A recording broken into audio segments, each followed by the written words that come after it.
Agama melarang nikah beda agama, bermunculan para pemangku, mohon maaf, public figure yang melakukan nikah beda agama. Artinya apa? Mereka sedang menentang Allah, Pak. Mereka sedang menentang Allah. Syariat Islam muncul, mereka muslim, tapi kemudian mereka sendiri yang melanggarkan. Artinya apa, Bapak Ibu?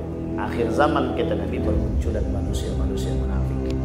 Sampai di sini paham, Bapak Ibu, fenomena. Maka disebutlah dengan al-waqa'il hadis, kejadian fenomena. Kita tidak mencocokkan, tapi kita ingin mengangkat bagaimana keimanan seseorang sesungguhnya pada konteks-konteks seperti ini.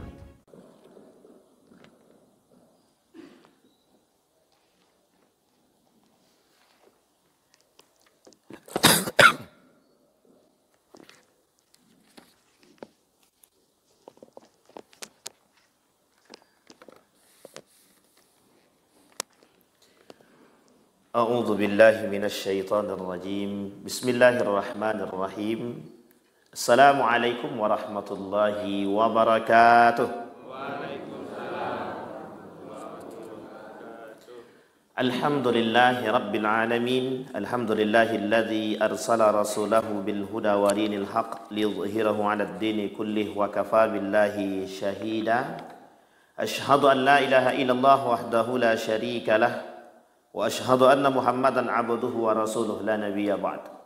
Allahumma salli wa sallim wa barik ala hadzal nabiyil karim. Allahumma salli ala Muhammad wa ala ali Muhammad fil alamin innaka Hamidum Majid. Ya ayuhan nasu taqu rabbakum alladzi khalaqakum min nafsin wahidah wa khalaqa minha zawjaha wa batha minhuma rijalan katsiran wa nisaa'a wattaqullaha alladzi tasaaluna bihi wal arham innallaha kana 'alaikum raqiba. Wa qala Allah ta'ala ya ayyuhalladzina amanu taqullaha wa qulu qawlan sadida yuslih lakum a'malakum wa yaghfir lakum dhunubakum wa man yuti'illaha wa rasulahu faqad faza fawzan 'azima. Puji syukur kehadirat Allah atas limpahan rahmat dengan mengucapkan alhamdulillahi rabbil alamin. Bersalawat kepada Nabi dengan mengucapkan Allahumma salli ala Muhammad wa ala ali Muhammad fil alamin innaka Hamidum Majid. Mudah-mudahan di subuh hari ini senantiasa Allah memberkahi kita, keluarga kita, anak-anak. Allah jadikan keluarga yang sakinah, mawaddah, warahmah. Allah jadikan anak-anak yang saleh dan salihah, yang selalu berada dalam ketaatan kepada Allah Subhanahu wa ta'ala. Amin ya rabbal. Baik Bapak Ibu sekalian yang berbahagia, di subuh hari ini kita coba bincang-bincang santuy, bincang-bincang santuy. Atau lebih tepatnya kita sama-sama mencoba mempelajari apa yang bisa kita pelajari untuk bekal kita. Mudah-mudahan dengan adanya bekal ilmu, jika itu ilmu. Dia ada dua, ada ilmu, ada pengetahuan. Ilmu, pengetahuan berada di dalam ilmu. Ilmu itu sudah mencakup dari segala hal. Kadang ada pengetahuan tapi belum tentu ilmu. Contoh, orang tahu kursi tapi dia tak tahu cara buat kursi. Dia tahu di pengetahuan saja. Tapi kalau dia bisa membuat kursi berarti dia tahu ilmunya gitu. Tapi sebaliknya kalau dia sudah tahu, sudah punya ilmunya, otomatis pengetahuan pun dia sudah punya. Bapak Ibu sekalian yang berbahagia, kemarin kita diskusi dengan siapa namanya itu? Ustadz siapa sih, lupa juga namanya itu. Yang beliau menghubungi saya waktu itu, minta kajiannya, kata dia tentang akhir zaman. Jadi kalau udah kajian akhir zaman nih agak susah sedikit. Kajian-kajian yang memang menyentil dan memang harus siap disentil. Tapi Bapak Ibu sekalian yang berbahagia, perlu kita pahami, kajian-kajian akhir zaman itu pada hakikatnya kajian yang bersifat untuk memberikan pengetahuan kepada kita agar kita berbekal. Karena kalau kajian itu dicocok-cocokkan, itu sebenarnya oleh sebagian para ulama kurang tepat. Tetapi fenomena itu terus berlanjut dan berkembang. Sehingga apa yang terjadi dalam 1400 tahun yang lalu, yang disampaikan oleh baginda Nabi Muhammad SAW, memang terkadang terbukti. Hanya saja kita tidak bisa mengatakan di negara Indonesia itu sama dengan negara-negara yang lain, kondisi dan keadaan. Maka melihat fakta itu sebenarnya secara keseluruhan. Tetapi hari ini data kemudian dari hal-hal yang kita bisa lihat fakta itu bisa kita temukan di berbagai macam syabakah internet. Artinya apa? Kita bisa melihat data-data. Misal angka kemiskinan, kita bisa lihat angka kemiskinan itu di BPS kan begitu, Badan Pusat Statistik, atau di berbagai macam laporan-laporan yang bisa kita terima dari lembaga-lembaga resmi pemerintah misalnya. Contoh lain adalah seperti kasus pernikahan, nikah beda agama misalnya. Contoh kasus nikah beda agama itu bisa kita temukan di data-data pengadilan agama atau KUA. Apakah itu bagian daripada tanda-tanda datangnya akhir zaman? Kalau mencocokkan tidak. Tetapi kalau Nabi pernah mengatakan bermunculan perzinahan, nikah beda agama atau satu atap beda agama, atau kemudian bermunculan orang-orang yang meremehkan nilai-nilai agama, ya itu memang begitu keadaannya. Dan Nabi menyampaikan itu dalam hadis-hadisnya. Dalam permasalahan hari kiamat itu tertera tanda-tandanya dua. Satu yang besar, satu lagi yang kecil. Yang besar itu ulama sepakat 10. Ada yang mengatakan 9, ada yang mengatakan 10. Tapi jumhur ulama 10. Syekh Mutawalli Sya'rawi dalam kitabnya Asrar Sa'ah, dia bilang Asrar Sa'al Kubra, tanda-tanda datangnya hari kiamat yang besar itu 10. Tapi kemudian di dalam riwayat yang lain mengatakan 9, kata para ulama yang lain, dan mengatakan 9. Tapi jumhur ulama mengambil yang lebih tepat, kata dia 10. Dalam kitab Armageddon 10. Kemudian tanda-tanda yang besar itu 10. Jika tanda yang 10 ini sudah nampak kejelasannya, barulah kemudian kita bisa mengatakan kedekatan hari kiamat. Dekatnya hari kiamat. Tapi kita belum tahu dekatnya itu sedekat apa dan jauhnya sejauh apa. Yang kedua, dalam kajian akhir zaman atau hari kiamat itu, tanda yang kedua adalah tanda hari kiamat kecil. Tanda hari kiamat kecil itu kata para ulama, Syekh Mutawalli Sya'rawi, Syekh Ramadan Al-Buti yang kontemporer mencoba mengkaji hal demikian. Kalau sekarang ini sudah banyak. Ada Uzma, Ustadz Muhammad Zulkifli Muhammad, Uzma, Ustadz Muhammad Zulkifli Muhammad Ali, Uzma, Ustadz Zulkifli Muhammad Ali. Ada Ustadz Rahmat Baikuni dan lain sebagainya itu. Mengkaji tentang peristiwa lebih tepatnya. Sebenarnya kajian selain daripada akhir zaman itu lebih tepatnya kajian-kajian peristiwa al-waqa'i. Namanya al-waqa'i al-hadithiyah. Kejadian-kejadian yang memang terjadi dan itu tertulis dalam hadis Nabi. Tapi ilmunya tidak bisa kita pakai ilmu cocokologi, itu tidak bisa. Karena kita menggunakan berbagai macam data untuk menyesuaikan. Setidaknya biar para jamaah kita umat muslim berhati-hati dengan keadaan tersebut. Nah, sementara tanda kiamat kecil tersebut itu banyak, bukan sedikit.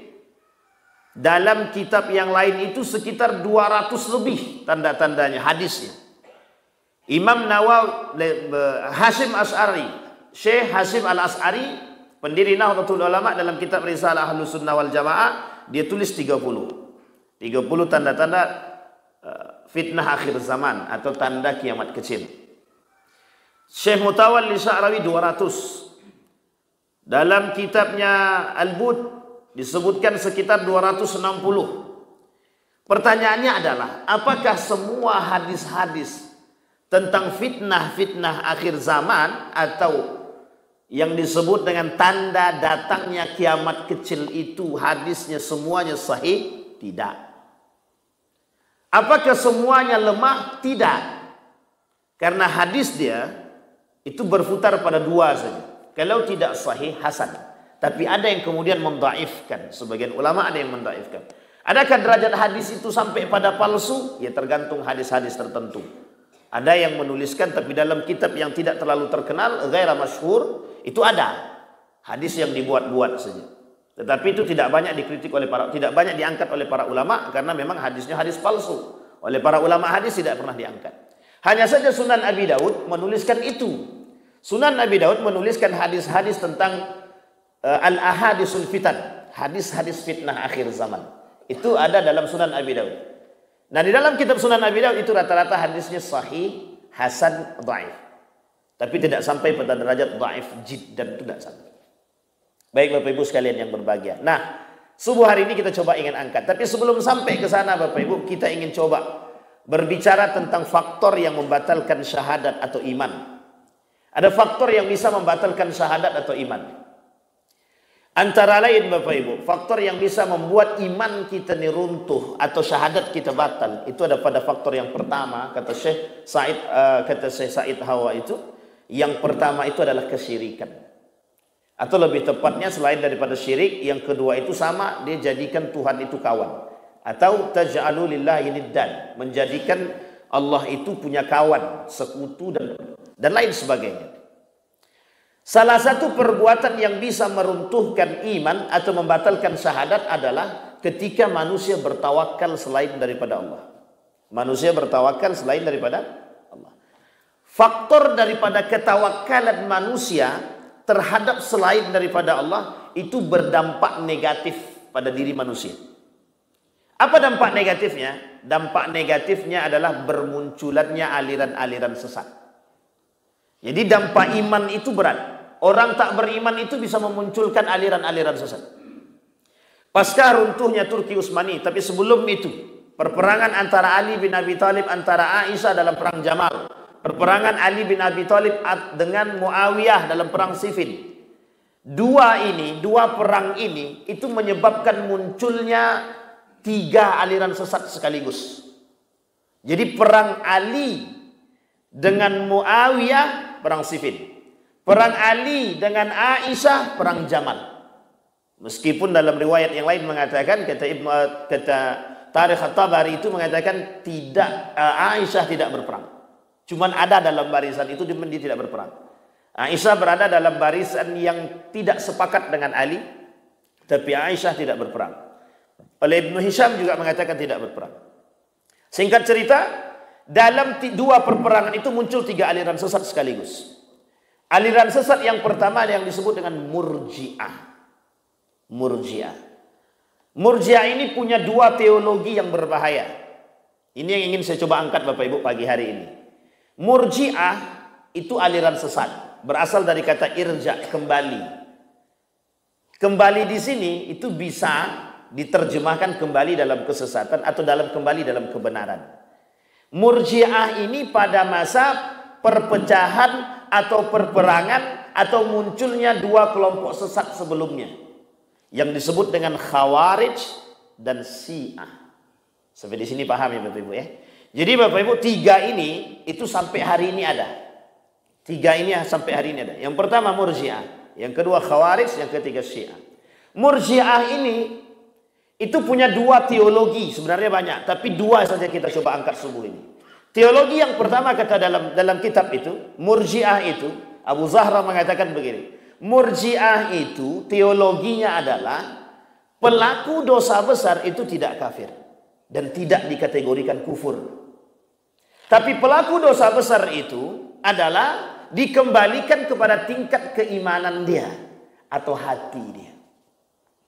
Ulama sepakat pelaku dosa besar itu kufur. Murji'ah kata pelaku dosa besar tidak kufur.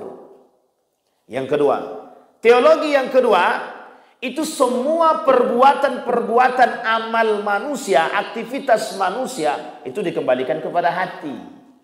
Artinya kalau Bapak Ibu hari ini mendengarkan masalah amal ibadah seseorang itu dikembalikan pada hati dia masing-masing. Urusanku, urusanku, urusanmu, urusanmu, itu indikator daripada penyakit Murji'ah dalam teologi yang kedua. Jadi teologi Murji'ah yang kedua tadi adalah itu semua amal perbuatan ibadah itu dikembalikan kepada hati manusia. Artinya apa? Dia yang berbicara itu hati. Mau banyak salah dia, mau besar dosa besar yang dia buat, dia cuma jawab kata tergantung pada hati. Kalau hati dia, misal mohon maaf, pengucapan selamat Natal itu tergantung pada hati manusia. Kan tergantung hati kami. Kami percaya atau tidak. Sampai di sini paham ya Bapak Ibu ya. Ini teologi Murji'ah. Teologi Murji'ah itu begitu. Yang kedua, yang pertama tadi itu pembiasan terhadap dosa besar dan pembiaran terhadap dosa besar. Sehingga orang-orang yang melakukan dosa besar dengan teologi yang sama, itu mereka akan lakukan perbuatan dosa besar tadi, kemudian dengan bahasa yang sederhana. Apa bahasa yang sederhana? Tidak apa-apa. Kan yang menentukan itu hati. Yang menentukan itu Allah. Yang menentukan iman seseorang. Kan kita tidak bisa melihat iman seseorang. Artinya apa? Bukan permasalahan Anda sholat atau tidak sholatnya. Tapi masalahnya ada di hati. Kalau itu teologi yang bermunculan hari ini, maka itu aliran sesat yang harus kita waspadai. Bahaya atau tak bahaya? Sangat berbahaya, Bapak Ibu. Ini faktor, Bapak Ibu. Kata Nabi di dalam hadisnya tentang akhir zaman itu, nanti kelak di akhir zaman muncul 73 golongan. 71 Yahudi, 72 Nasrani, 73 itu Muslim, Islam. 71 Yahudi, 72 itu Nasrani, 73 itu Islam. Semuanya itu 70 ini kali 3 sudah 200 lebih. Yang selamat cuma satu, Ahlus Sunnah wal Jamaah. Di belakang dalam garis Islam itu muncul ribuan aliran-aliran sesat, termasuk salah satunya Murji'ah.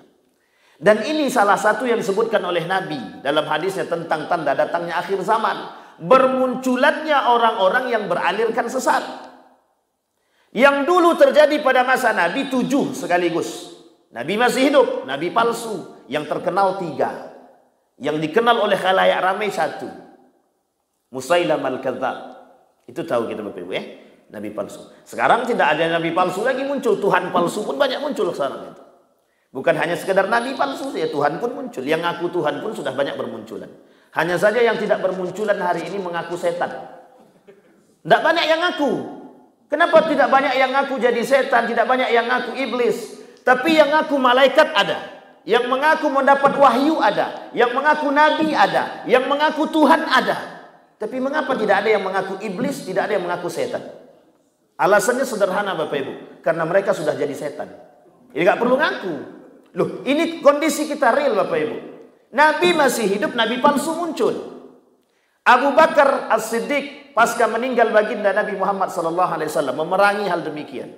Bayangkan Bapak Ibu, orang bisa mengatakan bahwa zakat itu tidak wajib. Orang bisa mengatakan zakat tidak wajib. Itu pasca siapa? Sahabat Nabi yang masih hidup. Abu Bakar As-Siddiq ketika menggantikan posisinya baginda Nabi Muhammad SAW. Artinya apa? Ketika syariat Islam bermunculan, ketika Abu Bakar Siddiq memerangi permasalahan zakat, memerangi orang-orang yang murtad, itu permasalahannya pada apa? Bukan permasalahan pada kelompok. Bayangkan Nabi masih hidup, orang-orang masih bisa melakukan kemungkaran. Itu Nabi. Pada masa Abu Bakar Siddiq, setengah dari penduduk Mekah murtad. Diperangi. Madinah sebagian kecil murtad. Yang tak mau bayar zakat banyak. Nabi palsu bermunculan. Makin berat Bapak Ibu. Pertanyaannya adalah ketika Umar bin Khattab, Abu Bakar Siddiq, Utsman bin Affan dan lain sebagainya masih hidup sebagai sahabat Nabi, itu permasalahan keagamaan bermunculan. Pertanyaannya hari ini, ada baginda Nabi? Tidak. Ada sahabat? Tidak. Ada tabi'in? Tidak. Ada tabi'in? Tidak. Kelak disebut oleh Nabi di dalam hadisnya, kata Nabi, itu akan hilang. Generasi-generasi terbaik itu akan hilang. Tinggallah generasi-generasi dengan kondisi-kondisi yang memang mohon maaf dikatakan oleh Nabi. Di situ banyak kezaliman, di situ banyak diktator, banyak orang-orang otoriter dan lain sebagainya. Nabi sampaikan, al-khilafatu min ba'di 30 sana. 30 setelah kepemimpinan Nabi, 30 tahun setelah Nabi. Setelah Nabi, kata Nabi, akan muncul 30 tahun setelahnya itu akan muncul setelah 30 tahun tersebut disebut dengan mulkun adud, kata Nabi. Mulkun adud. 30 tahun itu khilafah ar-rasyidah ditambah 1 anaknya baginda Nabi Muhammad SAW. Anaknya Ali bin Abi Thalib Al-Hasan. Abu Bakar Siddiq. Ini kalkulasi semua, akumulasi. Abu Bakar Siddiq, Umar bin Al-Khattab, Utsman bin Affan, Ali bin Abi Thalib. Ali punya anak namanya Al-Hasan. Al-Hasan cuma memerintah selama 7 bulan. Diakumulasi semua. Jumlahnya 30 tahun. Hadisnya sahih. Kata Nabi, setelah 30 tahun nanti akan muncul mulkun adil. Mulkun adud. Pasca munculnya mulkun adud itu, mulkun adud itu muncul pasca dinasti, bukan pasca, ketika dinasti Umayyah. Muawiyah bin Abi Sufyan merebut tahta kekuasaan daripada Ali, merebut kekuasaan daripada Al-Hasan. Turun kepada anaknya Yazid bin Muawiyah. Turun selanjutnya sampai dinasti-dinasti selanjutnya. Muawiyah dihabisi oleh dinasti Abbasiyah. Dinasti Abbasiyah dihabisi oleh dinasti selanjutnya. Perperangan saudara, perebutan kekuasaan, Nabi sebutkan dalam hadisnya bermunculan mulkun adud. Apa maksudnya mulkun adud? Diktator. Ibu bapak ibu tidak usah kaitkan. Cukup kita mengerti dan memahami saja. Diktator sudah terjadi. Itu hadis. Dan hadisnya sahih. Dan Nabi mengatakan kondisi itu yang ditakutkan oleh Nabi kelak di akhir zaman. Kembali masalah tadi bapak ibu. Murji'ah muncul pada masa Ali bin Abi Thalib. Yang paling berbahaya pada teologi yang pertama bapak ibu, pembiaran terhadap dosa besar. Pelaku dosa besar bagi Murji'ah, bagi kelompok Murji'ah, pelaku dosa besar itu tergantung kepada hati mereka. Artinya apa? Mereka tidak katakan itu kufur, mereka tidak katakan itu kafir. Kita ambil contoh. Orang tidak sholat itu dosa besar apa tidak? Dosa besar. Imam Al-Zahabi dalam kitabnya Al-Kabair mengatakan itu dosa besar.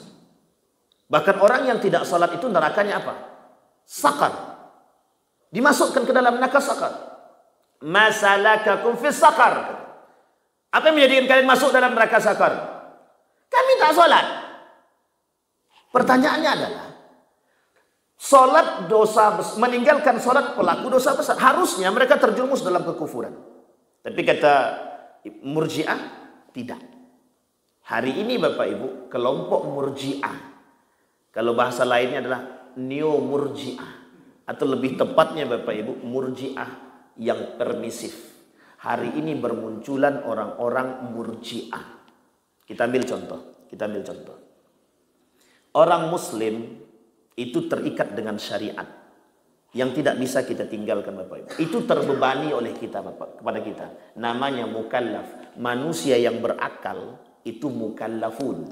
Kita ini mukallaf, terbebani, dibebani oleh apa? Syariat. Orang yang beragama Islam selagi akalnya masih sehat dia mukallaf, dibebani oleh Allah syariat sebagai aturan dalam kehidupan. Artinya apa? Ketika jalan itu harus sesuai dengan jalannya syariat. Kalau tidak bisa Pak. Warisan harus sesuai dengan syariat. Solat harus sesuai dengan syariatnya. Puasa, zakat dan lain sebagainya harus sesuai dengan syariatnya. Hari ini Bapak Ibu bermunculan orang-orang yang demikian. Ada orang yang mengatakan solat tidak wajib. Ada orang yang mengatakan solat itu tidak ada dalilnya. Masih ingat Bapak Ibu ya? Ini kondisi yang real dan nyata. Dan diamini. Yang berkata tak lebih paham tentang agama, tapi mohon maaf karena punya pendukung yang begitu banyak, artinya menjadi pendukung, menjadi tersebar, menjadi viral. Tahu dia. Dia katakan bahwa tidak ada dalil di dalam Al-Quran yang berbicara tentang hukum salat, dalil tentang salat 5 waktu, tak ada. Itu dia kata. Dan ini Muslim. Mereka Muslim. Murji'ah Muslim. Yang kedua, kasus terbaru Bapak Ibu boleh lihat. Sudah Bapak Ibu lihat ya kasus terbaru hari ini. Tidak boleh pakai jilbab. Artinya apa Bapak Ibu? Yang berbicara tentang jilbab tersebut mereka Muslim. Tahu dia hukum Muslim itu. Hukum jilbab itu dia tahu. Tapi mengapa dia kemudian mengatakan tidak usah pakai jilbab? Ini pembiasan dan pembiaran. Kata guru saya, inilah yang disebut dengan kembalinya kepada kelompok yang disebut dengan Murji'ah. Bermunculannya kelompok-kelompok Murji'ah yang membiasakan melakukan dosa besar. Bapak Ibu sekalian yang berbahagia, jilbab itu tertulis di dalam Al-Quran. Perintahnya jelas. Itu syariat. Mohon maaf Bapak Ibu, itu syariat. Jilbab. Kemudian bermunculan orang mengatakan bahwa jilbab tidak wajib. Berjilbab itu masuk dalam budaya Arab. Yang uniknya lagi kalau cuma sekedar pengetahuan demikian begitu, ya mungkin tidak terlalu berat bagi kita. Tapi ketika pelarangan terhadap jilbab, itu yang menjadi masalah kita hari ini, Bapak Ibu. Karena apa? Itu masuk dalam sebuah struktur kebijakan. Kalau sudah masuk dalam struktur kebijakan, itu akan dipraktekkan. Tidak usah pakai jilbab. Nah, kita sambung sekarang. Paskibraka tidak usah pakai jilbab. Ini Bapak Ibu, saya harus kasih tahu sama Bapak Ibu. Tapi nanti dipotong ya Bang. Kalimat ini aja. BPIP itu Bapak Ibu, ketua BPIP itu, saya kenal betul, kebetulan dosen saya. Itu dosen saya. Saya pernah masuk dalam kelas beliau dan saya memang beliau ngajar saya. Itu ketika kami masuk, dia anti dengan orang berjenggot. Anti.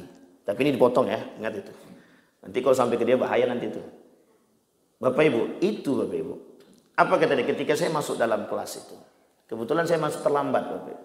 Terlambat saya masuk. Ketika saya masuk terlambat itu, apa kata dia? Tuh lihat katanya, kambing masuk katanya. Saya ini berjenggot Pak. Karena saya berjenggot, waktu itu jenggot saya agak sedikit panjang. Itu dia bilang apa?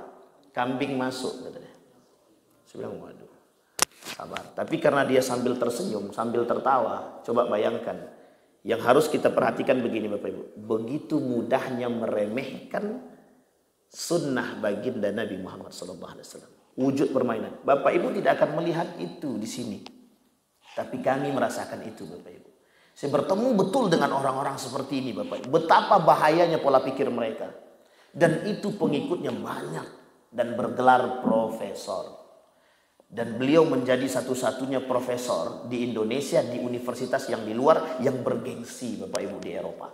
Satu-satunya orang Indonesia sampai hari ini yang mendapatkan gelar profesor di luar. Dan itu paling bergengsi di dunia. Dari universitas yang paling bergengsi di dunia. Makanya mohon maaf, kesombongan sedikit muncul. Artinya apa Bapak Ibu? Apa dia kata? Tuh kambing masuk. Katanya. Karena dia waktu itu bercanda. Saya lihat wajud raut bercanda, tapi kemudian bercanda itu adalah menusuk. Artinya apa? Dia ingin sampaikan pesan kepada kita. Biasa ajalah masalah jenggot itu. Sampai sini paham Bapak Ibu? Karena ketika itu, para ulama, itu sudah terjadi perdebatan masalah jenggot itu Pak. Nabi mengatakan sunnah berjenggot itu. Bahkan sebagian mazhab yang lain itu mengatakan berjenggot itu, perintahnya itu bisa dikatakan wajib. Sampai di sini paham ya BPB. Jadi pemahaman jenggot itu pada kalimat itu ada dua. Ada yang mengatakan wajib, tapi jumhur ulama sepakat itu sunnah. Ulama hadis itu sepakat mengatakan itu sunnah. Kemudian saya bilang begini Bapak Ibu. Ketika itu beliau berkumis. Dan kumisnya teman saya bilang, itu kumis kucing saya bilang. Artinya apa Bapak Ibu? Kita berhadapan tuh. Itu yang pertama. Yang kedua Bapak Ibu. Ada salah seorang profesor juga. Di Yogyakarta itu dia biasa melemparkan Al-Quran itu. Itu biasa. Dilemparnya Al-Quran itu biasa. Dan itu kita melihat dengan mata kepala kita sendiri. Dan itu bagi mereka biasa. Apa kata mereka? Yang kami lemparkan bukan Al-Quran, bukan isinya. Yang kami lempar adalah kertas. Ini Bapak Ibu permainan bahasa. Permainan bahasa. Artinya begini Bapak Ibu. Bagi mereka. Kalau kita mukmin itu dosa besar. Pengingkaran terhadap jilbab. Pengingkaran terhadap Al-Quran. Pengingkaran terhadap makna ayat Al-Quran. Pengolok-olokan terhadap ayat-ayat Al-Quran syariat Islam. Orang mengatakan jilbab itu tidak wajib. Dia sedang meremehkan syariat Islam. Dia sedang mempermainkan syariat Islam. Kata Said Hawa batal syahadatnya. Kufur dia. Kafir tidak tapi kufur dia. Ulama sepakat mengatakan tidak kafir tapi kufur. Tapi kalau dia sudah keluar irtad da'an didi, sudah murtad dia daripada Islam, itu sudah bisa kita katakan kafir. Bahkan darahnya halal untuk dibunuh. Artinya apa Bapak Ibu pada konteks ini? Yang ingin saya sampaikan adalah betapa sekarang itu bermunculan kelompok-kelompok yang membiasakan melakukan dosa besar yang seluruhnya dikembalikan kepada hati manusia. Itu tergantung hati masing-masing. Ini bukan masalah tergantung hati masing-masing Bapak Ibu. Bukan tergantung pada hati masing-masing. Begitulah hari ini kita bermasalah dengan apa? Coba perhatikan baik-baik. Muslim mana atau mukmin mana yang bisa selalu memperhatikan mukmin yang lain? Artinya apa? Karena pembiasaan kita, karena diri kita tidak, atau acuhnya kita terhadap mukmin yang lain, hari ini mereka lebih leluasa masuk ke dalam barisan-barisan umat mukmin kemudian merusak. Yang mereka rusak pola pikir, gaya berpikir kita, Bapak Ibu. Sehingga mohon maaf Bapak Ibu, permintaan maaf diterima, tetapi pengaruh pola pikir, bahasa dan kebijakan itu mempengaruhi. Hari ini kita tolak. Kita nggak tahu 20 tahun yang akan datang. Mungkinkah itu ditolak atau mungkinkah itu kembali kepadanya? Ini yang menjadi masalah kita hari ini Bapak Ibu. Makanya mohon maaf saya bilang itu masalah Bapak Ibu. Itu sangat berbahaya. Kelompok-kelompok seperti ini itu sangat berbahaya. Bahkan beliau mengatakan dalam video singkat beliau itu, saya masih ingat betul itu videonya. Dan beliau mengatakan apa? Bahwa agama itu adalah ancaman bagi Pancasila. Sampai sini paham Bapak Ibu ya? Musuh terbesarnya negara atau Pancasila adalah agama. Bayangkan Bapak Ibu, orang umat yang beriman menjadi musuh negara. Paham sampai di sini Bapak Ibu ya? Apapun itu. Makanya Bapak Ibu, konsep yang mereka munculkan adalah terhadap orang-orang yang beragama itu radikalisme. Saya ingin katakan radikalisme itu adalah orang-orang yang fanatik terhadap agama. Orang-orang yang dianggap fanatik terhadap agama secara berlebihan. Dan itu salah satu tanda datangnya akhir zaman. Syekh Hasim Al-As'ari dalam kitabnya Risalah Ahlus Sunnah wal Jamaah menuliskan 30 tanda datangnya hari kiamat. Kata Syekh Hasim Al-As'ari, tanda datangnya hari kiamat itu tanda-tanda kecilnya 30. Yang nomor 1 kata Syekh Hasim Al-As'ari dalam kitabnya itu mengatakan ketidakperhatian umat muslim terhadap muslim yang lain. Artinya apa? Perhatian umat muslim, orang-orang beriman terhadap saudaranya itu berkurang sedikit demi sedikit. Hari ini Bapak Ibu kita melihat orang muslim melakukan dosa besar, kita tak berani negur mereka. Mereka minum khamar, dosa besar, kita tak berani tegur. Mereka zina, kita tak berani tegur. Apalagi ketika mereka mengatakan ini urusanku, urusanku, urusanku, urusanmu, urusanmu. Dalam agama Islam ini tidak berlaku. Tidak berlaku. Kewajiban setiap muslim dan mukmin untuk memberikan nasihat kepada sesama mukmin. Itu wajib Pak. Kalau ada yang salah, wajib ditegur dengan cara yang baik. Kita tak berani. Kita tak mau. Orang korupsi salah apa tidak? Maling itu salah apa tidak? Mencuri itu salah apa tidak? Berdusta itu salah apa tidak? Salah Pak. Tapi jangan hari ini korupsi, hari ini suap masuk dalam kategori dosa besar yang dibiasakan. Bapak Ibu paham ya? Kita hari ini pola pikir kita diajak untuk membiasakan dalam melakukan perbuatan dosa besar. Ada orang pelaku dosa besar, ya kita biasa-biasa saja. Ada orang pelaku dosa besar, kita tidak punya komen. Ada orang yang melakukan dosa besar, kita tidak punya keinginan untuk mengingatkan. Kita ambil contoh yang lain. Nikah beda agama. Menjadi hal yang biasa. Agama melarang nikah beda agama. Bermunculan para pemangku, mohon maaf, public figure yang melakukan nikah beda agama. Artinya apa? Mereka sedang menentang Allah Pak. Mereka sedang menentang Allah. Syariat Islam muncul, mereka muslim. Tapi kemudian mereka sendiri yang melanggarkan. Artinya apa Bapak Ibu? Akhir zaman kata Nabi bermunculan manusia-manusia munafik. Dan di sini paham Bapak Ibu, fenomena. Maka disebutlah dengan al-waqa'il hadithiyah, kejadian-kejadian, fenomena-fenomena. Kita tidak mencocokkan Bapak Ibu, tapi kita ingin mengangkat bagaimana keimanan seseorang yang sesungguhnya pada konteks-konteks seperti ini. Dan hari ini itu terbukti Bapak Ibu, betapa pelaku dosa besar itu biasa saja dan tidak dihakimi apapun. Bahkan mohon maaf, sampai mereka ingin melegalkan sesuatu yang diharamkan oleh agama. Ingin diundang-undangkan. Seperti pergaulan bebas, perzinahan mau dilegalkan. Seperti milkul yamin atau zina mau dibiasakan. Kalau zinahnya suka sama suka itu tidak zina Pak Ustaz. Yang dikatakan zina itu kalau pemerkosaan. Coba bayangkan Pak. Itu kalau kita mentelaah kalimat itu biasa saja. Maka kata Nabi dalam riwayat yang lain itu, kata Nabi, nanti akan kalian dapat ikan itu di akhir zaman, kata Nabi, tungkahul mar'ah. Mereka perempuan-perempuan itu dinikahkan. Dinikahkan di mana?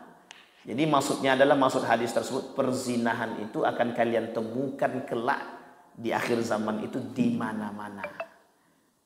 Di Australia, Bapak Ibu, di Australia itu kalau orang sudah sampai di taman, baik laki-laki mau perempuan duduk berduaan, this is my privacy. Kuncinya di situ. Ini adalah privasi. Tidak boleh ada yang campur tangan. Polisi sekalipun campur tangan, polisinya yang dihukum.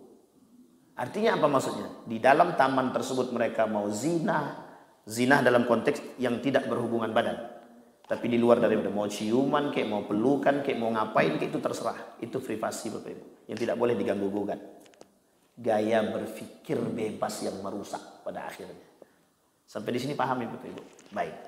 Ini yang ingin saya angkat Bapak Ibu. Apa kaitannya dengan judul kita tentang tanda-tanda datangnya akhir iman? Syu'bul iman, kata Imam Al-Baihaqi. Syu'bul iman, bagian daripada penguatan iman. Artinya apa? Kita kuatkan dulu iman kita sebelum kita bertemu dengan tanda-tanda akhir zaman. Bapak Ibu, tanda-tanda datangnya akhir zaman itu yang kecil itu berkaitan tentang fenomena kehidupan manusia. Berkaitan tentang fenomena kehidupan manusia. Berbagai macam. Maka dalam kitab Armageddon itu disebutkan begini. Salah satu tanda datangnya akhir zaman, tanda kecil itu dengan lahirnya baginda Nabi Muhammad SAW. Jadi lahirnya baginda Nabi itu tanda datangnya akhir zaman atau kiamat kecil. Jadi Nabi lahir itu kiamat kecil. Meninggalnya Nabi, ke dalam riwayat yang lain, wafatun Nabi SAW itu tanda datangnya hari kiamat. Wafatnya baginda Nabi Muhammad SAW itu adalah tandanya hari kiamat kecil yang pertama. Jadi lahir dan wafat itu adalah tanda hari kiamat kecil yang pertama. Oleh para ulama katakan tanda hari kiamat kecil yang pertama. Bapak Ibu, kenapa? Karena ketika meninggalnya baginda Nabi Muhammad SAW, sandaran terbesar umat muslim ketika itu. Betapa kuatnya goyangan dan goncangan yang terjadi. Baginda Nabi Muhammad SAW meninggal, setengah dari penduduk Mekah murtad. Artinya apa Bapak Ibu? Masuk Islamnya ngapain? Masuk Islamnya karena pengen selamat, takut dijarah. Masuk Islamnya ngapain? Masuk Islamnya terpaksa. Sampai sini paham Bapak Ibu? Saya ingin ungkit sedikit, tapi kemudian keutamaan Abu Sufyan sudah terjadi. Abu Sufyan termasuk orang yang masuk Islam terpaksa. Mau tidak mau harus masuk Islam. Karena dia takut apa yang terjadi nanti ketika di Mekah. Datang Abu Sufyan kepada baginda Nabi Muhammad SAW. Dibawa oleh Umar bin Khattab untuk bertemu dengan Nabi. Dia bersahadat di situ. Kemudian Nabi keperintahkan kepada para sahabat untuk mengatakan kepada penduduk Mekah yang masuk ke dalam rumah Abu Sufyan selamat, yang masuk ke dalam rumah-rumah mereka selamat. Tidak terjadi perperangan. Penaklukan kota Mekah atau Fathu Makkah, tidak terjadi pertumpahan darah sedikit pun. Tapi yang ingin kita garis bawahi bagaimana masuknya. Bagaimana masuknya Abu Sufyan Abu Sufyan ke dalam Islam. Masuk ke dalam Islam hanya untuk mencarikan keamanan pada diri dia. Sehingga dia berantem dengan istrinya Hindun ketika itu. Singkat cerita Bapak Ibu, Hindun pun ikut masuk Islam. Artinya apa?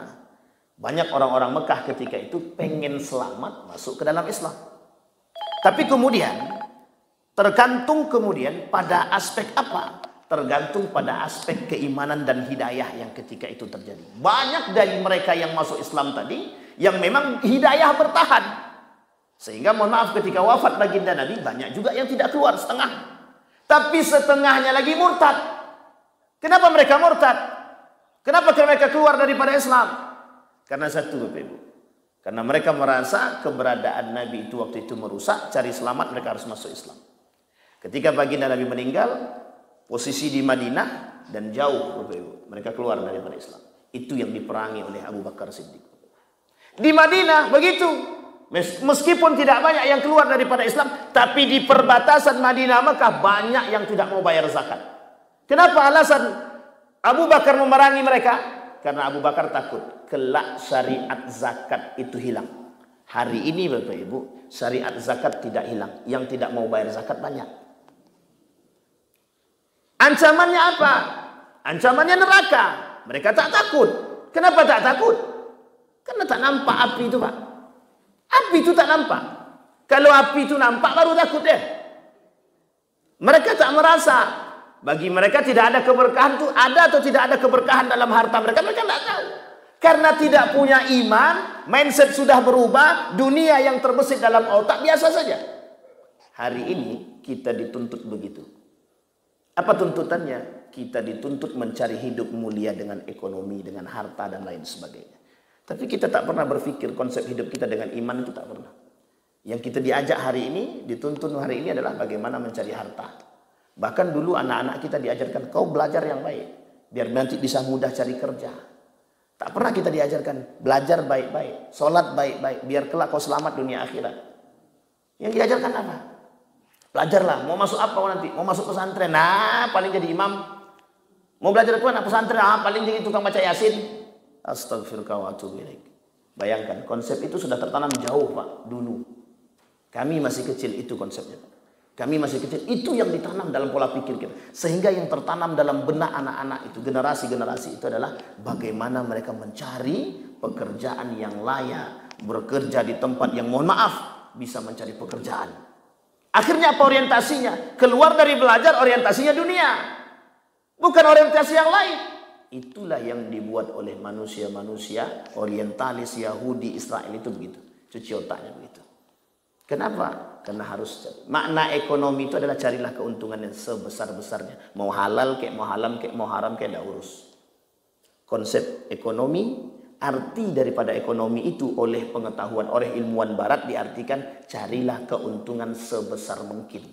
Mau halal kayak caranya, mau haram kayak tak urus. Sampai di sini paham Bapak Ibu? Itu konsep Bapak Ibu. Yang terjadi pada kita hari ini begitu. Wafat Nabi, sandaran umat Islam berkurang. Tinggal para sahabat. Kata Nabi, yang generasi terbaik itu setelah Nabi. Generasiku, kata Nabi, setelah diriku. Dan setelahnya. Tsumma yalunahu. Generasi terbaik Nabi. Pada masa Nabi masih aman. Pada masa sahabat, Khulafaur Rasyidin, sahabat Nabi semua. Kata dalam riwayat yang lain Bapak Ibu dikatakan begini. Ketika Umar bin Khattab masih hidup, tidak ada satupun fitnah yang berani keluar. Fitnah akhir zaman itu, mohon maaf bukan fitnah akhir zaman ya, tapi fitnah apapun itu tidak berani keluar. Bukan tidak berani, karena Nabi katakan, dalam riwayat itu Nabi katakan Umar itu dibaratkan pintu tertutup rapat. Maka kata Umar, tahukah kalian siapa yang disebut dengan bab pintu tersebut? Kata Umar bin Khattab, kata Huzaifah bin Yaman adalah huwa Umar bin Khattab. Itu adalah Umar. Tapi apa yang terjadi Bapak Ibu? Setelah meninggal Umar bin Khattab, terbuka keran tersebut Bapak Ibu. Semua fitnah keluar bagaikan air mengalir Bapak Ibu. Siapa yang berdampak terhadap fitnah tersebut? Utsman ibn Affan. Bapak Ibu tahu Utsman ibn Affan? Itu manusia dengan sejuta fitnah. Orang sahabat Nabi, maksudnya sejuta fitnah tersebut itu begini. Saking banyaknya fitnah yang dia hadapi ketika dia menjadi seorang pemimpin. Betullah kata Nabi, ketika pasca Utsman bin Affan menjadi seorang pemimpin 6 tahun pertama, bukan 6 tahun. Iya betul. Itu aman Bapak Ibu. Tidak ada masalah sedikit pun. Dia aman, dia terkenal dengan orang yang baik. 6 tahun selanjutnya, setengah. 6 tahun selanjutnya apa yang terjadi? Semua fitnah muncul. Fitnah terhadap Al-Quran. Dituduhlah Utsman ibn Affan membuat Al-Quran atau menghapus ayat-ayat Al-Quran. Tuduhan kedua nepotisme. Tuduhan ketiga kafir. Pokoknya banyak Bapak Ibu kasus Utsman itu. Keran air terbuka pada itu. Keran air itu apa maksudnya? Fitnah itu mengalir begitu saja. Utsman orang yang mendapatkan fitnah. Kelompok-kelompok yang tadi tidak berani muncul pada masa Umar bin Khattab, pada masa Utsman bin Affan bermunculan. Ketika pada Utsman bin Affan mereka belum menjadikan kelompok nyata, belum. Tapi mereka menggerogoti satu demi satu. Yang terakhir di akhir kehidupan Utsman bin Affan, mereka melakukan demo terhadap Utsman. Bapak Ibu tahu cara pembunuhan Utsman? Mereka bunuh Utsman dengan 9 tikaman Bapak Ibu. Dan ingat pembunuhan Utsman itu dengan bahasa apa? Bismillahi Allahu Akbar. Coba bayangkan fitnahnya Bapak Ibu. Fitnah terberat. Itu yang membunuh siapa? Umat muslim. Yang membunuh siapa? Orang-orang yang tidak suka dengan Utsman. Yang membunuh siapa? Orang-orang yang dikompori oleh kelompok-kelompok tertentu untuk menghasut, kemudian untuk mengatakan bahwa Utsman itu tidak lagi melakukan keadilan dalam kepemimpinannya. Ketika itu di tangan Utsman cuma satu, Al-Quran. Bayangkan Al-Quran di tangan Utsman, mereka masih bisa membunuh Utsman bin Affan dengan kejam. 9 tusukan. Dalam riwayat yang lain dikatakan 9 tusukan. Dengan 3 pembunuh. Dan 3 pembunuh ini sampai akhir kepemimpinan Ali bin Abi Thalib tidak ditemukan. Itulah penyebabnya terjadinya perang saudara antara Ali dengan Aisyah dalam perang Jamal, antara Ali dengan Muawiyah dalam perang Siffin, yang membunuh, yang terbunuh ketika itu sekitar 45 ditambah 25 berarti berapa? 70 ribu umat muslim terbunuh sia-sia hanya karena fitnah. Hari ini ada perang saudara Bapak Ibu? Ada? Hari ini kita sedang diajak untuk dibenturkan antara satu muslim dengan muslim yang lain. Hanya saja hari ini banyak pengikut yang mau ikut membenturkan. Siapa mereka? Muslim juga. Kita tahu kita itu dibentur, kita tahu, tapi kita ngikut. Coba bayangkan. Andai kata umat muslim itu sadar, tidak mau dia dibenturkan, tidak berhasil mereka. Tapi karena mohon maaf, banyak yang terpengaruh dan iya. Si Anu itu sesat. Kelompok itu sesat. Artinya apa? Bermunculan kelompok-kelompok yang menganggap diri mereka paling baik di hadapan Allah. Kita, kalau mengatakan demikian, kita termasuk kelompok yang dikatakan oleh Nabi. Orang yang menganggap diri paling baik.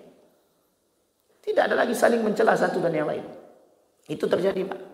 Pada masa Ali bin Abi Thalib. Terjadilah ketika itu antara Ali dengan Muawiyah yang disebut dengan tahkim atau disebut dengan arbitrase. Perdamaian menggunakan Al-Quran.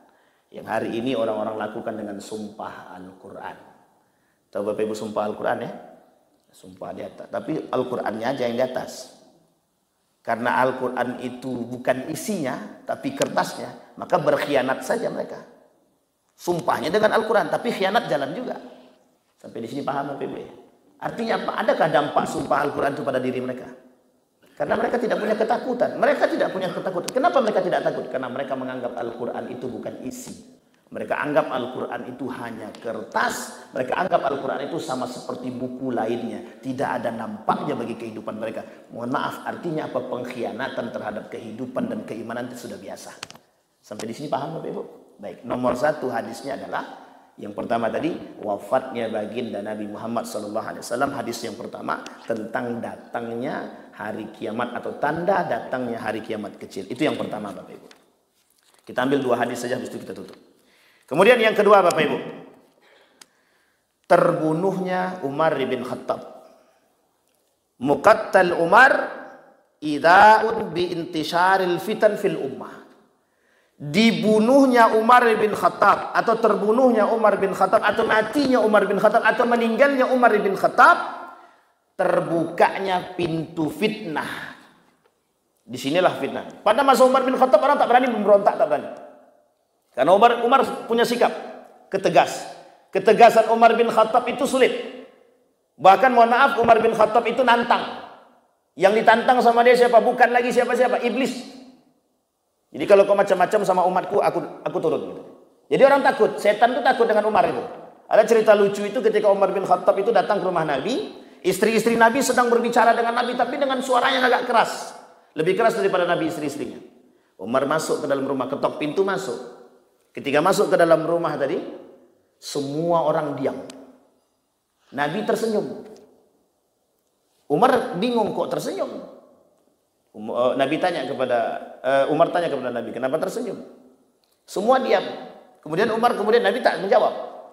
Umar tanya, loh kok pada diam? Kenapa pada diam? Ternyata istri-istri Nabi pada takut kepada Umar bin Khattab. Takut di sini segan. Apa kata Nabi? Wong setan aja takut sama ente, apalagi manusia, kata Nabi. Itu dalam bercandaan. Artinya apa ketegasan Umar bin Khattab? Apa kata Umar bin Khattab? Di hadapan Nabi, Umar bin Khattab bisa menegur istri Nabi. Di hadapan Nabi, Umar bin Khattab bisa menegur istri-istri Nabi. Apa kata Umar bin Khattab? Kenapa kalian mengangkat suara kalian lebih tinggi daripada baginda Nabi Muhammad SAW?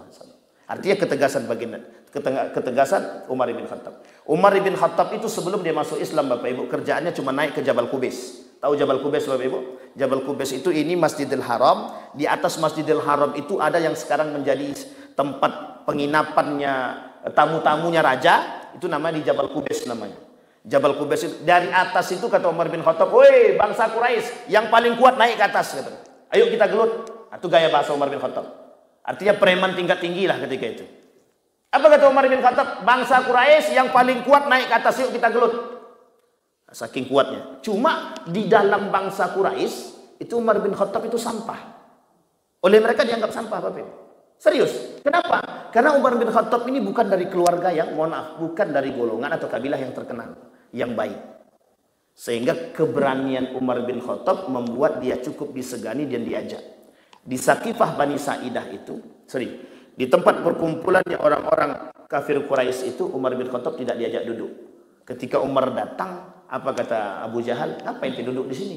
Ini kan kabilah-kabilah terhormat. Akhirnya keluar Umar bin Khattab. Tapi kemudian yang diharapkan diambilnya pedang tadi pada kasus adiknya. Datang dia ke rumah Nabi, dia baca surat Toha dari adiknya, diantarkan ke tempat Nabi, kemudian dia masuk Islam. Di sini sudah disebutkan oleh Nabi dua di antara yang akan masuk. Kalau tidak di antara dua yang akan masuk ke dalam Islam itu, kata Nabi, ada panglima terkenal itu. Kalau tidak Abu Lahab, satunya lagi Umar bin Khattab. Tapi yang terpilih adalah Umar bin Khattab. Kalau sempat Abu Lahab yang masuk Islam, tak ya di ayat-ayat Al-Quran itu Pak, batal semua. Tapi karena Allah lebih tahu daripada hal demikian, yang masuk Islam adalah Umar bin Khattab. Saking takutnya orang Bapak Ibu. Pada masa Umar bin Khattab, satu yang dilakukan oleh Umar bin Khattab, ekspansi. Apa namanya itu? Apa bahasa ekspansi itu ya? Mengembangkan Islam lah sampai ke berbagai macam daerah.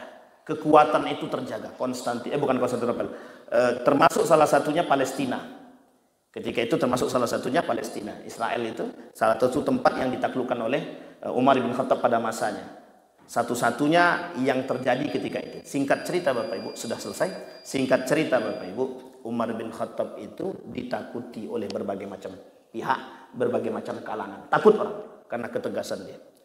Kata Nabi, meninggal nanti Umar bin Khattab, maka keran air fitnah itu terbuka. Betul Bapak Ibu, Nabi manggil Abu Bakar, Nabi manggil Umar, Nabi manggil Utsman. Cuma Nabi makannya cuma bertiga. Satu piring bertiga. Di situ Nabi, di situ Abu Bakar, di situ Umar. Utsman yang dipanggil tapi tidak diajak makan bareng. Utsman makannya dengan yang lain, sahabat-sahabat yang lain. Dalam hati Utsman, ini dalam riwayat yang lain, dalam hati Utsman berkata, kelak aku yang paling banyak mendapatkan fitnah. Terbukti Bapak Ibu, meninggal Umar bin Khattab, semua fitnah itu terjadi pada masa Utsman bin Affan. Awal mula fitnah. Nanti muncul pada masa Utsman bin Affan sampai hari kiamat datang. Bapak Ibu sekalian yang berbahagia, ada pertanyaan? Tidak ada, alhamdulillah. Ada pertanyaan Bapak Ibu sebelum kita tutup? Enggak ada, alhamdulillah. Berarti kan betul tidak ada yang bertanya. Karena kalau udah begini ini memang agak berat sedikit Bapak Ibu. Mudah-mudahan ada manfaatnya bagi kita semua. Kesimpulan dari apa yang kita sampaikan, hari ini kita perkuat iman. Hari ini kita memperkuat akidah. Insya Allah nanti kita akan coba sampaikan beberapa hal tentang faktor-faktor yang membatalkan iman, faktor-faktor yang membatalkan syahadat, yang kemudian kita konversikan dengan hadis-hadis tentang datangnya akhir zaman, baik itu fitnah ataupun apa dan lain sebagainya. Mudah-mudahan bisa menambahkan keimanan kita, bisa menambah kekuatan kita, bisa meningkatkan persatuan kita. Yang insya Allah kalau kita bersatu, insya Allah kita kuat. Kalau tidak ya kita akan lemah selamanya. Mungkin itu saja yang dapat saya sampaikan. Kita berdoa kepada Allah. A'udzubillahi minasyaitonirrajim. Bismillahirrahmanirrahim. Hamdan syakirin, hamdan na'imin, hamdan yuwafi ni'amahu wa yukafi'u mazida. Ya Rabbana lakal hamdu kama yanbaghi li jalali wajhikal karim wa azim sultanik. Allahumma salli ala Muhammad wa ala ali Muhammad fil alamin innaka Hamidum Majid. Ya Hayyun ya Qayyum ya Fattah ya Alim ya Aziz ya Ghaffar ya Rabbal alamin. Allahumma ighfir lana dhunubana wa kaffir 'anna sayyi'atina wa tawaffana ma'al abrar. Allahumma faqihna fid din wa 'allimna at-ta'wil. Rabbana zalamna anfusana wa illam taghfir lana wa tarhamna lanakunanna minal khasirin. Allahumma a'inna ala dzikrika wa syukrika wa husni ibadatik. Allahumma dammiril yahud, Allahumma dammiril yahud, Allahumma ahlikil kafarata wal mubtadi'at wal musyrikin, a'da'aka a'da'ad din. Allahumma ansur ikhwanana al mujahidin fi Palestin wa fi Gaza fi kulli makan. Rabbana atina fid dunya hasanah wa fil akhirati hasanah wa qina azabannar. Walhamdulillahirabbil alamin. Assalamualaikum warahmatullahi wabarakatuh.